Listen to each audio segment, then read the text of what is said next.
Sean Haney here with RealAgriculture.com and Real Ag Radio, Rural Radio 147, Sirius XM. I'm joined right now by the Rabobank Senior Analyst for Animal Protein. It is Chistine McCracken. Chistine, great to chat with you. Yeah, great to be on. Thanks. Let's start off with consumption of pork. When you put out a pork quarterly report here for Q2 of 2023 from Rabobank, and there's a lot happening in the pork market right now, and also there's some global economic factors really, having an impact at the same time. Let's start off with consumption. What are we seeing here in terms of the trends of consumption of pork in 2023? Yeah, well, it's been disappointing all year, I think, relative to expectations. I think it's important to look maybe back at the last 2 years and just how outstanding pork consumption and demand have been. The reality is that we're kind of going back to more of a normal level, and supply is maybe a little ahead of that demand. So on one hand, we have a lot of pork supplies, and on the other side, I think consumers, and we see this across the entire spectrum of agriculture. We're just going through a tougher period, right? As everyone adjusts to this post-COVID environment and across the board inflation. So I think it is really a transition period for the industry, and we're a little long on product, and that'll take some time to clean up. Yeah, so let's talk about the economic impacts here. So obviously there's a desire for protein in the diet. So as the economy potentially goes through a struggle here in the go forward, do people, like, what is your modeling saying? Do people switch to pork away from potentially beef, or what happens here? Yeah, I mean, I think the data it doesn't always support that thesis. I think that beef consumers a lot of times will stick with beef. They may eat less, but they traditionally, aren't switching a lot, moving from, say, beef to a pork chop every day. What we do see, though, is that there's a lot of different consumers, right? I think it's hard to generalize and say consumer X is going to change from beef to pork. What we do see is movement along the edges. So people either do buy smaller portions of the same product, or they just switch out and look for fillers, right? So maybe you're eating a little bit more pasta just to be able to afford that really great pork chop or rib. So I think that you see more of that. I think what we saw through the pandemic is that people figured out what they like, and they generally aren't maybe willing to move away from it, but they want it at a good price. So there is some switching between proteins or between different cuts of meat, but we generally don't see a lot of movement maybe between proteins like you might think in a traditional sense. Is there any difference in some of the consumption numbers when you look at Canada versus the US, or are they running pretty much in parallel? They're really similar. There's a little bit during the pandemic, there was a wider disparity, but I think now you're seeing more of a traditional kind of consumption pattern. I think that as we head into the summer months, obviously the meat demand does improve, but generally, we're seeing the same inflationary pressures impacting Canadians that we see here in the States. And I think that really does reflect, again, all of these economic pressures that are facing the majority of consumers. Okay, let's talk about trade and exports. We've kind of covered some of the domestic consumption numbers and what's happening, but also obviously also one of the relief valves when we look at supply and being long on supply is trying to move it into the export side of the equation. What are we seeing in terms of exports? Well, I mean, I think the exports have been pretty good, a lot better maybe for the States than Canada, but generally across the board stronger than we'd expected. And it does reflect some of the lower prices for pork that we've seen. Certainly that's been a big factor. Another big driver of that, though, is that some other large production regions, say Asia, specifically China and Europe, have seen pretty big declines in pork production. So that leaves an opportunity, I think, for North American producers to fill that gap. So we've seen really strong export demand here through the first part of the year. Now that could slow, right? Because, it's not just North America that's seeing those economic pressures, but globally, we're seeing some pretty big inflation, and that's likely to put pressure on consumers worldwide. But the good news is that U.S. pork, Canadian pork still prices in really well to a lot of key markets, and especially into Mexico, where we've seen really strong demand. Why is the U.S. performing better than Canada in the export market? What's the difference there? It is really all about currency right now. It's the Canadian pork industry specifically is going through a bit of a transition right now. It really depends on where that product might be coming from. But in general, I think that the two markets generally target very different export destinations. So I think whereas high value markets like Japan and Korea are probably equally weighted, the U.S. maybe gets a better shot at some other markets that maybe Canada doesn't always play in.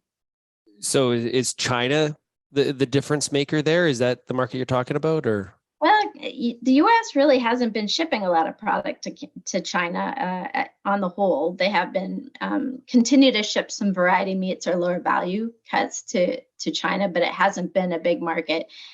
Canada's been doing a little better there than the U.S. to start the year. But I think that when I think about some of the Latin American markets, Canada does have a big advantage when we think about CPTPP and some of the trade agreements that have been aggressively kind of put in place by Canada that are going to open some opportunities longer term.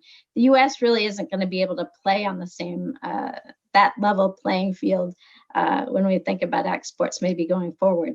It really is kind of a case-by-case basis when we think about some of those smaller markets.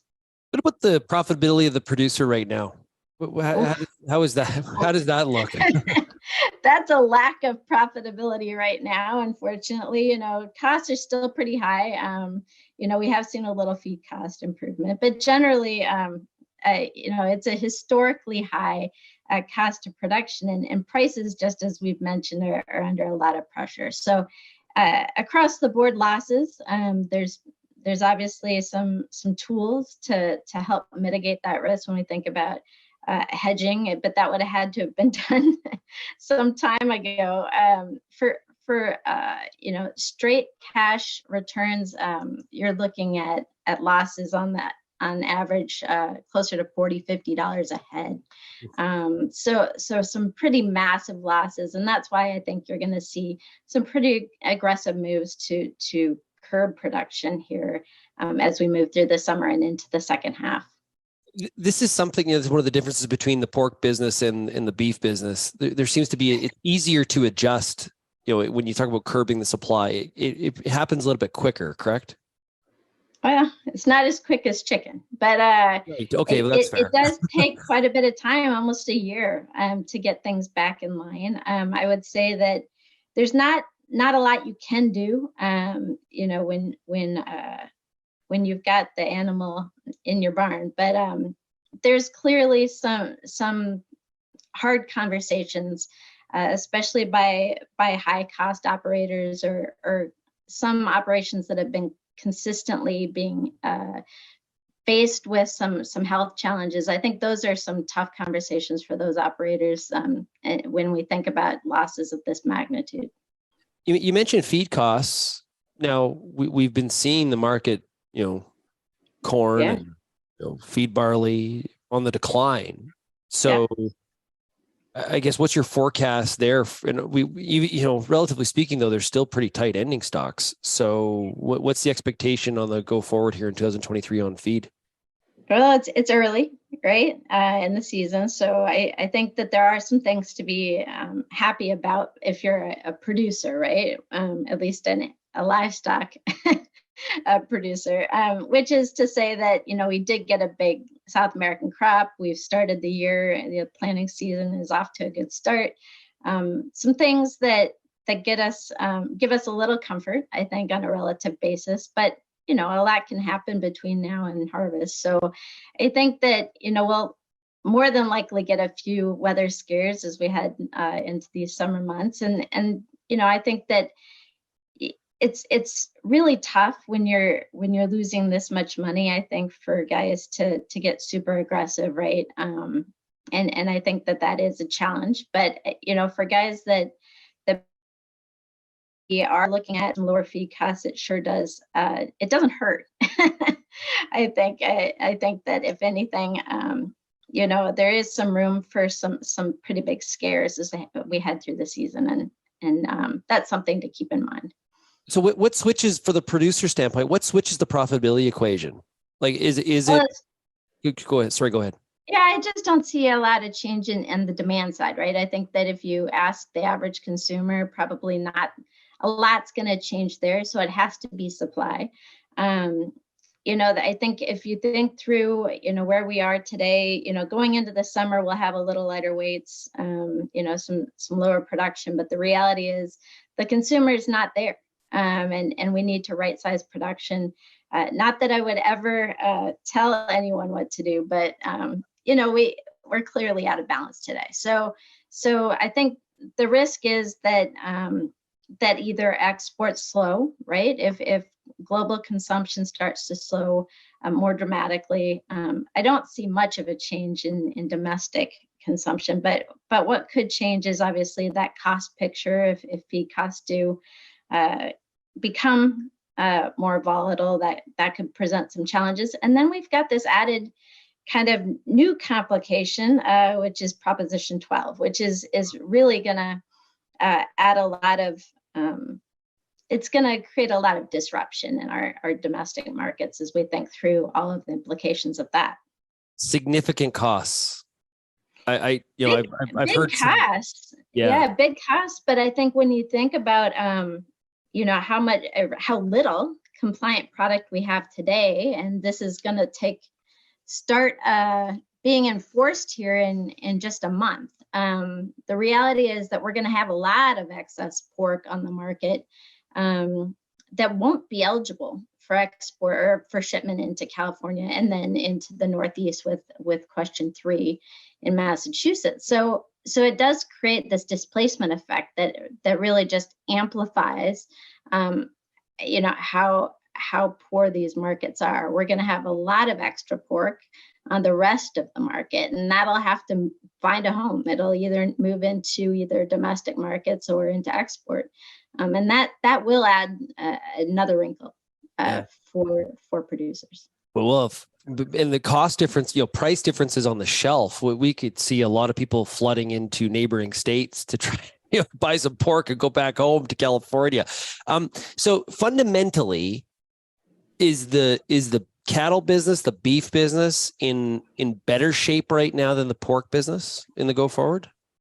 Depends on where you are. Okay. I think I do primarily focus on the pork and poultry markets, but I can tell you that I have a lot of unhappy cattlemen that don't have grass, and then I have a lot of very happy guys if they do. So it really depends on where you are and what your situation is. But some really, really strong cattle markets, obviously, for those of you that have cattle.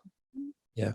Okay, so you mentioned poultry, and of course in Canada we have supply management, so that's a bit of a different monster, so to speak. From a U.S. perspective, what's the health of the poultry industry right now while we're here? Yeah, it's similarly challenged. High cost, very similar to the pork industry, and really an oversupply situation that continues to plague the market. You have excess production. They really haven't been able to right-size production to that weaker consumer, and that is continuing to put a lot of pressure on those markets. Now, like pork, you'll see a little better market for chicken over the summer, and the industry is taking steps to reduce production, but it's not a quick fix. It does take some months to do. So it'll be in better shape by the end of the summer, but but a really tough situation for them as well. Loss is not quite as steep though on a chicken when you think about the ramifications for that industry. Chistine, thanks a lot for joining us here today. Really, really appreciate it. Look forward to our next chat. Great to be with you.